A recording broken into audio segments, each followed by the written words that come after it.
ನಾವು ನಿಮ್ಮ ಕೈಯಲ್ಲಿರುವಂಥದ್ದು ಯಾವ್ದು ತಳಿ ಸ್ವಲ್ಪ ಇದ್ರ ಬಗ್ಗೆ ಎಕ್ಸ್ಪ್ಲೇನ್ ಮಾಡ್ತೀರಿ? ಇದು ಕೇಸರ್ ಸರ್. ಸಾಮಾನ್ಯವಾಗಿ ನಮ್ಮ ಕಡೆ ಬೆಳೀತಕ್ಕಂಥ ಕೇಸರ್ ವೆರೈಟಿಯಲ್ಲೇ ಇದೊಂದು ವಿಭಿನ್ನ ವೆರೈಟಿ ಇದೆ. ಜಂಬೋ ಕೇಸರ್, ಇದಕ್ಕೆ ಜಂಬೂ ಕೇಸರ್ ಅಂತ ಕರೀತಾರಂತ.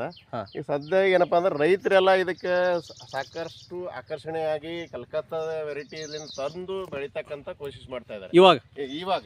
ಇದು ಸಾಮಾನ್ಯವಾಗಿ ಇಲ್ಲಿ ಗುನ್ನಳ್ಳಿ ಒಳಗೆ 20 ವರ್ಷ ಕೆಳಗೆ 25 ವರ್ಷ ಕೆಳಗೆ ನಾಟಿ ಮಾಡ್ಯಾರ ಅಂತಂದ್ರೆ ಇದು ಇಷ್ಟೊಂದು ಹುಲಸಾಗಿ ಬೆಳೆದಿದೆ. ನಮ್ಮ ಏರಿಯಾಕ್ಕೆ ಇದು ಸೂಟೇಬಲ್ ಅದ. ಇದ್ರ ಸ್ವೀಟ್ನೆಸ್ ಕೂಡ ಹೆಚ್ಚಿದೆ ಸರ್. ಬಟ್ ಇದರ ಗಾತ್ರ ಇನ್ನೂ ದೊಡ್ಡದಾಗ್ತದೆ ಸರ್. ಇನ್ನೂ ದೊಡ್ಡದಾಗ್ತದೆ. 600 ಗ್ರಾಮ್ ಅಪ್ ಟು ಬರ್ತದೆ ಅಂತ ಅನಿಸ್ತದೆ. ಜಂಬೂ ಸೊ ಇದು ಜಂಬೂ ಕೇಸರ್. ಇವಾಗೆಲ್ಲ ರೈತರು ಇವಾಗ ಬೆಳೀತಾ ಇದಾರೆ ನಮ್ಮ ಕಡೆ. ಇವು ಮೊದಲೇ ಬೆಳೆದಾರೆ ಇವ್ರು. ಈಗ ಇದು ಸಾಕಷ್ಟು ಪ್ರಚಲಿತದಲ್ಲಿ ಇರ್ತಕ್ಕಂಥ ಒಂದು ವೆರೈಟಿ ಅಂತ. ಸ್ಪೆಷಾಲಿಟಿ ಏನಿದ್ರದ್ದು ಸರ್? ಅದೇ ರಸ ಹೆಚ್ಚಾಗಿತ್ತು ಸರ್. ಕೀಪಿಂಗ್ ಕ್ವಾಲಿಟಿ ಜಾಸ್ತಿ ಇದೆ. ಸೈಜು ಕೂಡ ಹೆಚ್ಚು ಬರ್ತದೆ. ಟೇಸ್ಟಿ ಇದೆ ಸರ್. ಬಟ್ ಇದು ಮೇನ್ ಅಂದ್ರೆ ಉದುರಂಗಿಲ್ಲ, ಕಾಯಿ 100% ಬರ್ತದೆ. Regular bearing. ಓಕೆ.